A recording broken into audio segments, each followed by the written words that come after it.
Welcome to Avani news network. ఈరోజు మనతో senior journalist Ramanan ఉన్నారు. రీసెంట్ జరిగిన విషయాల మీద అన్నతో చర్చిద్దాం. హాయ్ అన్న, రీసెంట్గా వార్తల్లో అమెరికాలో మోడీ, యోగిని, ఆర్ఎస్ఎస్, బీజేపీని బ్యాన్ చేయాలని డిమాండ్ వస్తుంది. అసలు ఏంటి? అమెరికాలో ఈ మధ్య రీసెంట్గా 2 రోజుల కోసమే అమెరికన్ పత్రికలు కూడా రాశాయి. మన ప్రధానమంత్రి నరేంద్ర మోడీ, ఉత్తరప్రదేశ్ ముఖ్యమంత్రి యోగి ఆదిత్యనాథ్, అస్సాం ముఖ్యమంత్రి హిమంత బిశ్వ శర్మ, ఉత్తరాఖండ్ ముఖ్యమంత్రి పుష్కర్ సింగ్ ధామి వీళ్ళని నిషేధించాలని, వీళ్ళ మీద యాక్షన్ తీసుకోవాలని. యాక్షన్ అంటే ఆంక్షలు విధించాలనేది. అట్లనే ఆర్ఎస్ఎస్, బీజేపీ, ఆర్ఎస్ఎస్ అనుబంధ సంస్థలు చాలా ఉంటాయి. ఆర్ఎస్ఎస్ సోదర సంస్థలు కూడా దాని అనుబంధ సంస్థలు, వీటన్నిటి మీద కూడా చర్యలు తీసుకోవాలనేది అమెరికాలో వస్తున్న డిమాండ్. దానికి సంబంధించి యునైటెడ్ స్టేట్స్లో US commission on international religious freedom అనే ఒక సంస్థ ఉంటుంది. అది ప్రభుత్వ సంస్థ, ప్రభుత్వ కమిషన్. అది ఆ కమిషను ప్రపంచవ్యాప్తంగా ఉన్న ఆ దేశాల్లో ఉన్న మత స్వేచ్ఛ, ముఖ్యంగా మత స్వేచ్ఛ, ఇతర విషయాలను అంచనా వేస్తూ పర్యవేక్షిస్తుంది. వాటికి సంబంధించి ఎవరైనా మత స్వేచ్ఛకు భంగం కలిగిస్తున్నారు, చాలా తీవ్రమైన దాడులు చేస్తున్నారు అని తెలిస్తే వ్యక్తులనైనా, సంస్థలనైనా, దేశాలనైనా సరే అమెరికాలో ఆంక్షలు విధించడానికి ప్రభుత్వానికి సిఫారసు చేస్తుంది ఆ సంస్థ, ఆ కమిషన్. దాని ముందుకు ఈ మధ్య ఒక కేసు వెళ్ళింది. Centre for the study of organised hate అనే ఒక సంస్థ ఉంది, CSOH అనే ఒక సంస్థ. ఆ సంస్థ ఎగ్జిక్యూటివ్ డైరెక్టర్ రకీబ్ హమీద్. ఇతను భారతదేశంలోని ముస్లింలు, క్రైస్తవులు, ఇతర అణగారిన వర్గాల మీద జరిగే ద్వేషపూరిత నేరాలు, వేధింపులు, అటువంటి చర్యలకు సంబంధించి పర్యవేక్షిస్తుంటాడు ఈయన. ఆయన పని రెగ్యులర్గా భారతదేశంలో ఒక్కొక్కళ్ళు, ఈ సంస్థలో CSOH సంస్థలో అనేక మంది ఉన్నారు. ఒక్కొక్కళ్ళు ఒక్కొక్క దేశానికి సంబంధించి పర్యవేక్షిస్తున్నారు. ఆ దేశంలో మత స్వేచ్ఛ ఎంతవరకు ఉన్నది, మత విద్వేషం ఏమన్నా ఉందా, రెచ్చగొడుతున్నారా, దాడులు జరుగుతున్నారా, హేట్ స్పీచ్, ఇట్లా చాలా. దానికి సంబంధించి రకీబ్ హమీద్ ఈ మధ్య ఈ commission on international religion freedom ఒక కేసు వేశాడు. దాంట్లో ఈయన వాదించాడు ఈ మధ్యనే రీసెంట్గా. దాంట్లో ప్రధానంగా కొంతమంది బీజేపీ నాయకులు, అంటే మోడీ, యోగి, ఇంతకుముందు చెప్పినట్టు హిమంత బిశ్వాస్, పుష్కర్ సింగ్ ధామి, ఆర్ఎస్ఎస్, VHP, బజరంగ్ దళ్, ఇట్లా అనేక సంస్థల మీద ఆయన వివరాలతో సహా, గణాంకాలతో సహా వాళ్ళు చేసిన నేరాలేంటి, ఎక్కడెక్కడ ఏ నేరాలు చేశారు, వాళ్ళు చేస్తున్న నేరాలు భారతదేశాన్ని ఎంత విచ్ఛిన్నం చేస్తున్నాయి, మత మైనార్టీలను ఎంతగా అణిచివేస్తున్నారు, హత్యలు చేస్తున్నారు, చాలా వివరాలతో సహా. అవి కూడా ప్రభుత్వం కేసులు పెట్టినవి మాత్రమే. ఇక్కడ ప్రభుత్వం కేసులు పెట్టిన వాటినే ఉదాహరణలు తీసుకొని ఆయన అక్కడ వాదించాడు. Commission on international religious freedom దగ్గర వాదించి వీళ్ళ మీద అమెరికాకు రాకుండా నిషేధం విధించాలని, అలాగే అమెరికాలో ఉన్న వీళ్ళ ఆస్తులను స్వాధీనం చేసుకోవాలని ఆయన డిమాండ్ చేశారు. ఈ పని దాదాపు ఇంతకుముందు గతంలో చాలా దేశాలకు సంబంధించి జరిగాయి, చాలా వ్యక్తులు జరిగాయి. మన ఇప్పటి ప్రధాని మోడీ మీద గతంలో జరిగింది. మోడీని అమెరికా రాకుండా నిషేధించారు. ఆయన గుజరాత్ ముఖ్యమంత్రిగా ఉన్నప్పుడు 2002లో గుజరాత్ హత్యాకాండ జరిగింది. హత్యాకాండకు ఆయనే బాధ్యుడని అమెరికా ఇదే సంస్థ ఇచ్చిన సిఫార్సుల మీద, commission on international religions freedom అనే సంస్థ చేసిన సిఫార్సుల ఆధారంగానే అప్పటి ప్రభుత్వం ఈయన నిషేధించింది అమెరికాకు రాకుండా. ఇంకా ఆశ్చర్యంగా ఏంటంటే ఇప్పటి కేసులో ఈ రాజకీయ నాయకుల మీద కాకుండా Tata, Mahindra, JCB, Caterpillar, Hyundai, ఈ సంస్థల మీద కూడా కేసులు పెట్టారు. ఈ సంస్థల మీద ఎందుకు కేసులు పెట్టారు చాలా ఆశ్చర్యంగా ఉంటుంది. JCBలతో, బుల్డోజర్లతో బిల్డింగులు కూలుస్తున్నారు. వాళ్ళకు నచ్చని వాళ్ళు మత మైనార్టీల ఇళ్లను కూల్చేస్తున్నారు, ఆస్తులను కూల్చేస్తున్నారు. దానికి ఈ సంస్థలకు సంబంధించిన మిషనరీ ఉపయోగిస్తున్నారు. ఇప్పుడు యోగిది చాలా ఫేమస్, ఉత్తరప్రదేశ్లో JCBలు, బుల్డోజర్లతో ఇల్లు కూల్చిపడేస్తుంటారు, ముస్లింల ఇల్లు కూల్చేస్తుంటాడు. కూల్చేయడానికి Tata, Mahindra, JCB, Caterpillar, Hyundai సంస్థల మిషనరీ ఉపయోగిస్తున్నాడు అనేది నాయక్ చేసిన ఆరోపణ. కాబట్టి ఇందులో దేశీయ సంస్థలున్నాయి, విదేశీ సంస్థలున్నాయి, వీటి మీద కూడా విచారణ చేయాలని డిమాండ్ చేశారు. ఎందుకంటే తాము చేసిన వస్తువులు ఎందుకు ఉపయోగిస్తున్నారు అనే విషయం దానికి అవగాహన లేకపోతే ఉండాలి ఖచ్చితంగా. ఆ విషయంలో తను జవాబుదారీగా ఉండాలి. ఆ సంస్థలు తాము చేసిన వస్తువు నేరానికి ఉపయోగించేటట్టయితే ఖచ్చితంగా జవాబుదారీగా ఉండాల్సిన సంస్థ కాబట్టి వాటి మీద కూడా విచారణ చేయాలి. ఈ దేశాన్ని, భారతదేశాన్ని ప్రత్యేక ఆందోళన కలిగించే దేశంగా గుర్తించాలి. దాన్ని సిపిసి అంటారు అమెరికాలో, కంట్రీ ఆఫ్ పర్టిక్యులర్ కన్సర్న్, ప్రత్యేక ఆందోళన కలిగించే దేశం, దాన్ని గుర్తించాలని. దానికి సంబంధించి ఆయన చాలా ఉదాహరణలు, క్రిస్టియన్ల మీద, ముస్లింల మీద ఏ విధంగా దాడులు జరుగుతున్నాయో ఆంక్షలు విధించాలనే దానికి కూడా ఒక చట్టం ఉంది. వీళ్ళ మీద గ్లోబల్ మ్యాగ్నిస్కీ చట్టం అమలు చేయాలి అని, ఆ చట్టంకి సంబంధించి చాలా ఆంక్షలు ఉంటాయి. ఇది Global Magnitsky Human Rights Accountability Act అంటారు దీన్ని. దీని మీదనే మొత్తం కేసు అంతా ఈయన వాదించిన కేసు. ఇది 2016లో ఈ యాక్ట్ తీసుకొచ్చారు. మోడీ మీద దానికి ముందే గుజరాత్ ముఖ్యమంత్రిగా ఉన్నప్పుడు ఆంక్షలు విధించాడు. అప్పటికి ఈ యాక్ట్ లేదు కాబట్టి వేరే యాక్ట్కి సంబంధించి ఆంక్షలు ఓన్లీ అమెరికాకు రాకుండా మాత్రమే విధించారు. దీని మీద ఇంకా సీరియస్గా ఉంటాయి ఈ యాక్ట్కి సంబంధించి. తీవ్రమైన మానవ హక్కుల ఉల్లంఘనకు పాల్పడ్డ వాళ్ళు కానీ, తీవ్రమైన అవినీతికి పాల్పడ్డ వాళ్ళు కానీ, అలాంటి వ్యక్తులు కానీ, దేశాలు కానీ, సంస్థలు కానీ ఈ చట్టం కింద, ఈ చట్టం చెప్తుంది ఆంక్షలు విధించాలని. ఈ ఆంక్షలు అమెరికన్స్ మీద కాదు, అమెరికాలోకి వచ్చే విదేశీలకు సంబంధించి అమెరికాలో ఆంక్షలు విధించడం, విదేశీ సంస్థలు, విదేశీ వ్యక్తులు, ఇతర దేశాల మీద అమెరికాలో ఉన్న వాళ్ళ ఆస్తులను స్వాధీనం చేసుకోవడం, అమెరికాకు వాళ్ళు రాకుండా ఆపడం అనేది. ఇందులో ఇంతకు ముందే చెప్పినట్టు వీళ్ళందరి పేర్లు ఆయన స్పష్టంగా చెప్పాడు. బజరంగ్ దళ్, విశ్వ హిందూ పరిషత్, ఆర్ఎస్ఎస్, వీళ్ళ మొత్తం ఎవరెవరు ఎక్కడెక్కడ ఏమేం చేశారు సార్ గణాంకాలతో సహా ఆయన వివరించాడు. ఆదిత్యనాథ్ అనుచరులు ముస్లింలకు వ్యతిరేకంగా ఏ విధమైన చర్యలు చేపట్టారు యూపీలో, అలాగే విద్వేష ఉపన్యాసాలు ఆదిత్యనాథ్ ఆయన అంచనాలు ఏ విధంగా ఇచ్చారు, చాలా గణాంకాలతో సహా, సంవత్సరాలు, ఆ కేసులతో సహా ఆయన కోర్టు కమిషన్కు ఇచ్చాడు. లవ్ జిహాద్ పేరుతో భారతదేశంలో జరుగుతున్న దాడులు, దుష్ప్రచారం, అరెస్టులు, అబద్ధం కేసులు. ఎవరైనా ముస్లిం అమ్మాయి లేదా ముస్లిం అబ్బాయి హిందూ అమ్మాయి ప్రేమించుకుంటే ఆ ప్రేమించుకున్నందుకు లవ్ జిహాద్ అని పేరు పెట్టి ప్రచారం చేసి పెద్ద ఎత్తున ఆ ముస్లిం అబ్బాయిని అరెస్టు చేయించి అక్రమ కేసులు పెట్టించి ఆ విధంగా చాలా దారుణంగా వేధించడం అనేది భారతదేశంలో జరుగుతుంది. దానికి లవ్ జిహాద్ అని పేరు పెడుతున్నారు, అబద్ధ ప్రచారం చేస్తున్నారు. కొన్ని చోట్ల హత్యలు కూడా జరుగుతున్నాయి అనేది ఆయన కేసులు ఎక్కడెక్కడ జరిగాయి అనేది కూడా చెప్పాడు. అలాగే మసీదుల్లో బలవంతంగా హిందూ మతం విగ్రహాలు పెట్టిన సంఘటనలు కొన్ని ఆయన వివరించాడు కమిషన్ ముందు. అలాగే అస్సాం ముఖ్యమంత్రి హిమంత బిశ్వ శర్మ ముస్లింలకు వ్యతిరేకంగా చేసిన ఉపన్యాసాల వివరాలన్నింటినీ ఆ కమిషన్ ముందు ఆయన పెట్టాడు. ప్రతిసారి ముస్లింలను ఈ దేశం నుంచి వెళ్ళగొట్టండి అని, ముఖ్యంగా బెంగాలీ మాట్లాడే ముస్లింలు, అస్సాంలో ఉన్న బెంగాలీ మాట్లాడే ముస్లింలు అంటే బంగ్లాదేశ్ వాళ్ళే కావక్కర్లేదు, పశ్చిమ బెంగాల్ వాళ్ళు కూడా బెంగాలీ మాట్లాడతారు. అస్సాంకు పక్కనే ఉంది కాబట్టి వాళ్ళు కూడా వెళ్తారు. బెంగాలీ మాట్లాడే ముస్లింల మీద చాలా తీవ్రమైన దాడి చేయడం, వాళ్ళని ఓట్ల రద్దు చేయడం, వాళ్ళ ఓట్లను తీసేశారు. ఈ మధ్యకాలంలో అస్సాంలో చూసాం. మత ప్రాతిపదికన కుటుంబ నియంత్రణ ఆపరేషన్ బలవంతంగా చేయడం, ఆ విధంగా ప్రచారం చేయడం, ఇల్లు ఖాళీ చేయించడం, ఇల్లు కూలగొట్టడం, ఇటువంటి చర్యలకు హిమంత బిశ్వ శర్మ స్వయంగా పాల్గొన్నాడని స్వయంగా ఆదేశాలు ఇచ్చాడనేది కూడా నాయక్ కమిషన్ ముందు ఇచ్చిన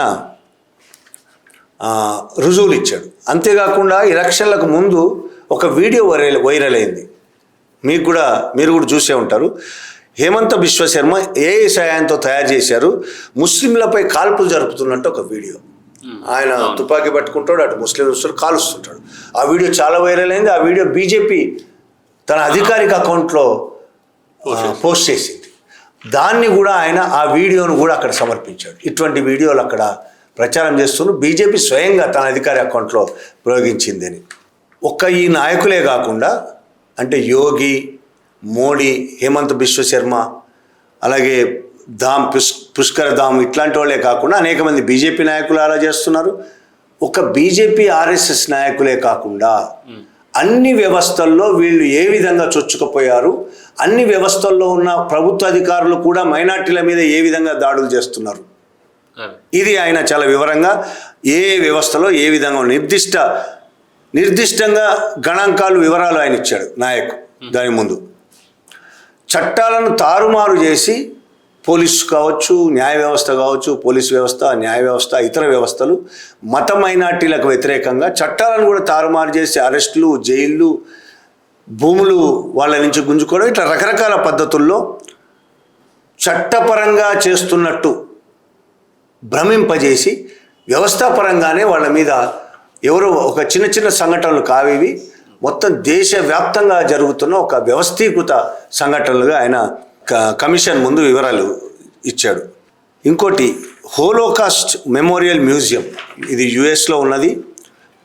సాధారణంగా దీని ఉద్దేశం హోలోకాస్ట్ బాధితులను స్మరించడం, ద్వేషం, సెమిటిజం అంటే యూత్ వ్యతిరేకత, జెనోసైడ్ అంటే జాతి నిర్మూలన, ఇటువంటి ప్రమాదాలను వివరించి చెప్పడం, ఇంతవరకు జరిగిన వాటి వల్ల ఎంత నష్టాలున్నాయి దేశానికి, మానవ హక్కులు, ప్రజాస్వామ్యం ఇటువంటి ప్రోత్సహిస్తూ అది కార్యక్రమాలు చేస్తుంటే దానికి ఒక మ్యూజియం కూడా ఉంది. ఆ సంస్థ ఇచ్చిన ఎర్లీ వార్నింగ్ ప్రాజెక్ట్ అనే ద్వారా ప్రమాద అంచనా పరంగా 168 దేశాల్లో భారతదేశానికి 4వ స్థానం ఇచ్చింది. అంటే అత్యంత ప్రమాదకరమైన దేశంగా 4వ స్థానం భారతదేశానికి ఆ సంస్థ ఇచ్చిన రిపోర్ట్. అది కూడా నాయకు కమిషన్ ముందు ప్రవేశపెట్టాడు. హోలోకాస్ట్ మెమోరియల్ మ్యూజియం ఇచ్చిన రిపోర్ట్లో ఏ క్షణంలోనైనా భారతదేశంలో సామూహిక హత్యలు జరిగే అత్యంత ప్రమాదకర స్థాయికి చేరుకుంది భారతదేశం. ఏ క్షణంలోనైనా సామూహిక హత్యలు జరిగే ప్రమాదం ఉంది. ఇప్పటికీ అలాంటి కొంత మేరకు జరుగుతున్నాయి. సీరియస్గా పెద్ద ఎత్తున దేశవ్యాప్తంగా జరిగే ప్రమాదం ఉంది అని అది తన రిపోర్ట్లో ఇచ్చిన విషయం నాయక్ అక్కడ ప్రస్తావించాడు. అట్లాగే గణాంకాలకు సంబంధించి అస్సాంలో 2021-2026 మధ్య బీజేపీ ప్రభుత్వం 33 సందర్భాల్లో ప్రజలను బలవంతంగా వారి ఇళ్ల నుండి వెళ్ళగొట్టింది. అది ఆ 33 సందర్భాలు అన్ని పేపర్లలో వచ్చాయి. అక్కడ రెవెన్యూ డిపార్ట్మెంట్లో నమోదు చేయబడింది. 33 సార్లు ఎటువంటి చట్టపరంగా ఎలాంటి చర్యలు లేకుండా డైరెక్ట్గా ఇల్లీగల్గా 33 సార్లు ప్రజలను అక్కడి నుంచి ఖాళీ చేయించింది, ఇల్లు ఖాళీ చేయించింది, కూలగొట్టింది. దీనివల్ల ఎప్పుడు 21-26 మధ్య ఈ 33 సందర్భాల్లో చేసిన చర్యల వల్ల 22,000 కంటే ఎక్కువ, దాదాపు 22,000 నుంచి 26,000 మధ్యన ఇల్లు కూల్చేశారు. దీనివల్ల 20,387 కుటుంబాలు రోడ్డున పడ్డాయి. అంటే దాదాపు 1,00,000 మంది కంటే ఎక్కువ ప్రజలు ఆశ్రయం లేకుండా రోడ్డు మీద బతికే పరిస్థితికి తీసుకొచ్చారు. ఎవరు? అస్సాం ముఖ్యమంత్రి హిమంత బిశ్వ శర్మ. ఇలా నిరాశ్రయులైన వాళ్ళలో మెజారిటీ 95% బెంగాలీ ముస్లింలు. బెంగాలీ ముస్లింలు అంటే బంగ్లాదేశ్ ముస్లింలు కాదు, పశ్చిమ బెంగాల్లో ఉండే ముస్లింలు, అస్సాంకు బతకడానికి పోయిన ముస్లింలు, బతకడానికి పోయి అక్కడే స్థిరపడిపోయిన ముస్లింలు. వాళ్ళు బెంగాలీ మాట్లాడతారు, అస్సామీ మాట్లాడరు. మొదటి నుంచి బెంగాలీ, వాళ్ళ కుటుంబాల్లో బెంగాలీ ఉంది కాబట్టి బెంగాలీ మాట్లాడతారు. మొత్తం దాదాపు ఎక్కువ భాగం బెంగాలీ ముస్లింలే అనేది ఆయన రిపోర్ట్లో ఇచ్చాడు. అలాగే 2025 నివేదిక ప్రకారం భారతదేశంలోని 21 రాష్ట్రాల్లో క్రైస్తవులను లక్ష్యంగా చేసుకొని 1381 విద్వేషపూరిత ప్రసంగాలు జరిగాయని ఆయన ఆరోపించారు. 2023 గణాంకాలతో పోలిస్తే 97% అధికం. 2023లో 1981 ఇవి కేసులు పెట్టినవి. కేసులు పెట్టకుండా ఉన్నాయి, చాలా ఉండొచ్చు. కేసులు పెట్టినవి 2023 రికార్డ్ అయినవి. ప్రతిరోజు సగటున 4 విద్వేషపూరిత ప్రసంగాలు జరుగుతాయి భారతదేశంలో అనేది ఆయన రిపోర్టు. అది పోలీస్ రికార్డుల ఆధారంగానే ఆయన ఇచ్చిన రిపోర్టు. ఈ మోడీ పాలనలో తరచుగా ముస్లింలను ప్రతి బహిరంగ కార్యకలాపాల్లో, బహిరంగ సభల్లో, చిన్న కార్యక్రమం జరిగిన మైనార్టీలను చెదపురుగులు, పురుగులు, పాములు, పందులు.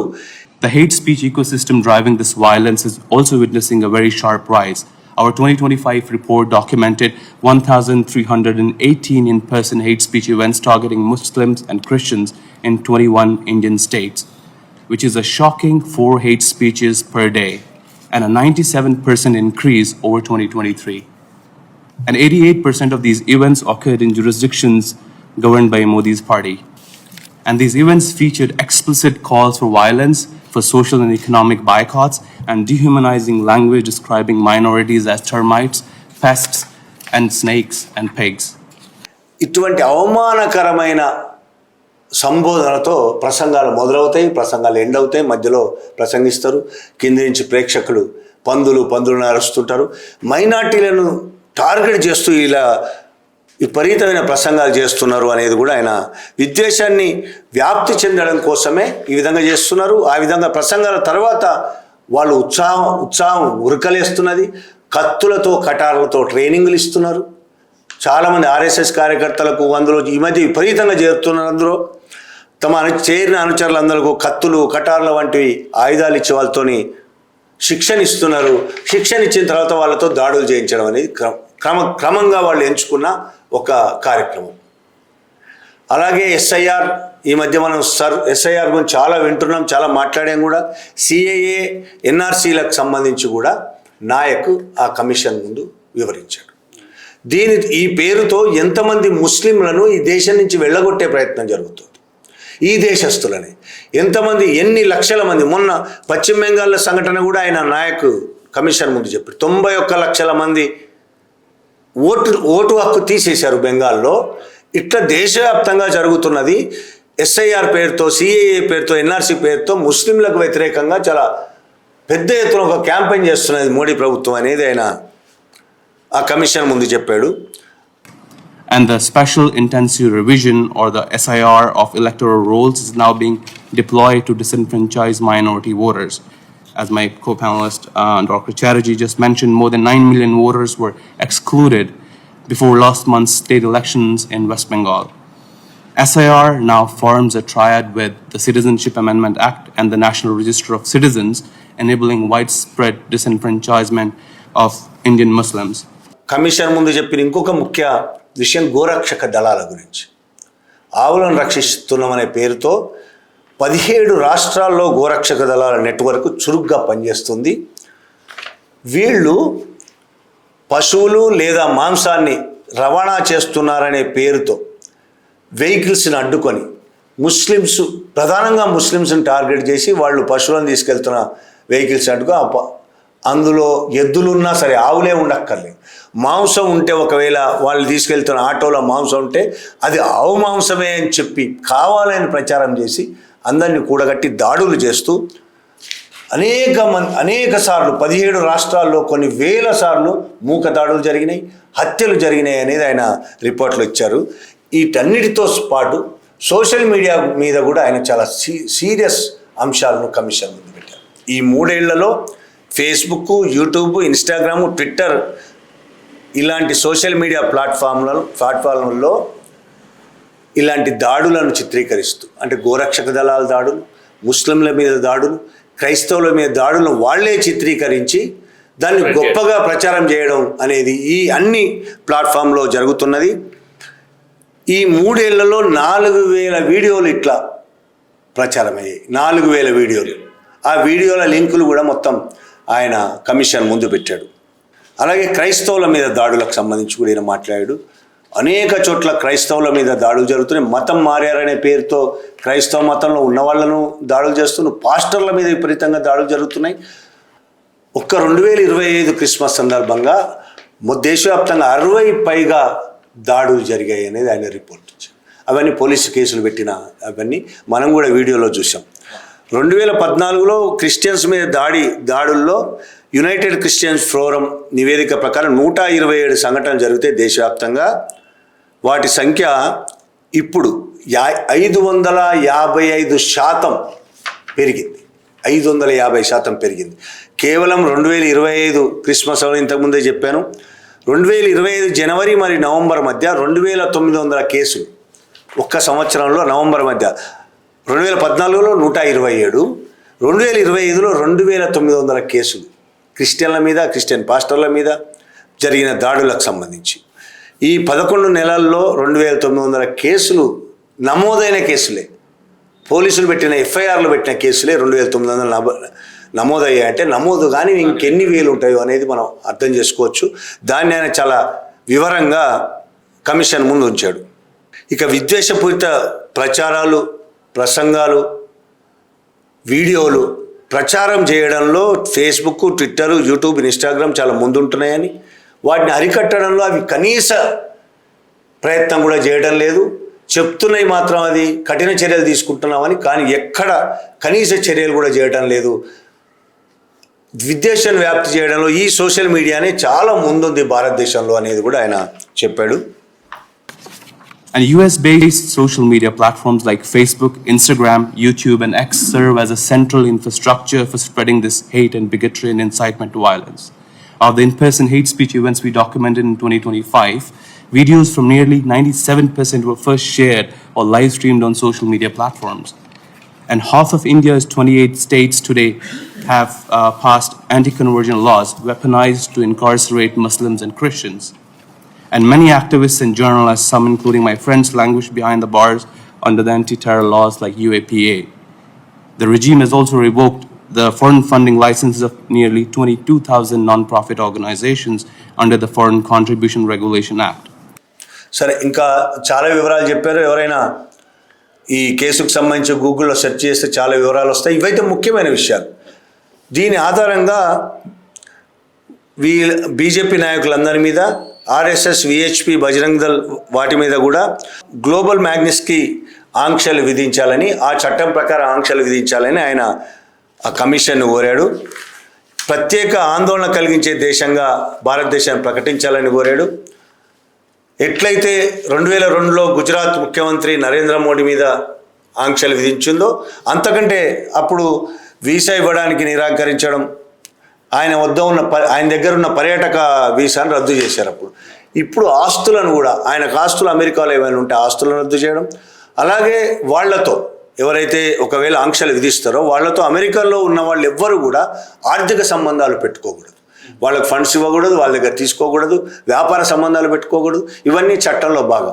అవేవి చేయకుండా ఆయన వాళ్ళ మీద చర్యలు తీసుకోవాలని ఈయన నాయక్ కమిషన్ కోరారు. I urge the US government to act on following 4 recommendations. First, impose targeted global Magnitsky sanctions on Indian officials driving this persecution, including Chief Ministers Himanta Biswa Sarma, Yogi Adityanath, Pushkar Singh Dhami, and other senior BJP leaders, and on the RSS, the Bajrang Dal, and the Vishwa Hindu Parishad. Second, designate India as a country of particular concern and also a source country for transnational repression, and establish specialized TNR task force at FBI field offices nationwide to prosecute such crimes and cases. Third, USARF should examine the role of private companies whose machinery has been used in the destruction of minority properties, hold them accountable, and ensure they adopt binding human rights safeguards. నిజంగా ఒక రకంగా భారతదేశానికి అవమానకరం ఇది. ఇంత అవమానకరమైన పరిస్థితి తీసుకొచ్చింది commission on international religious freedom అనే సంస్థ కాదు. దాంట్లో కేసు వేసిన centre for the study of organised hate సంబంధించిన ఎగ్జిక్యూటివ్ డైరెక్టర్ రకీం హమీద్ ఆయన కూడా కాదు. ఈ అవమానానికి కారణం మన దేశంలో ఆయన చెప్పిన విషయాలన్నీ నిజంగానే చేస్తున్న Modi and batch, RSS and మూక, మొత్తం భారతదేశంలో ఉన్న ఈ ఆర్ఎస్ఎస్ మూక ఈ దేశాన్ని అవమానం పాలు చేస్తున్నది. అమెరికాకు నిజంగానే అమెరికా రేపు ఈ విధంగా నిజంగా చేస్తుందా చేయదా? ట్రంప్ చాలా దగ్గర స్నేహితుడైన మోడీ రోజు చెప్తుంటాడు.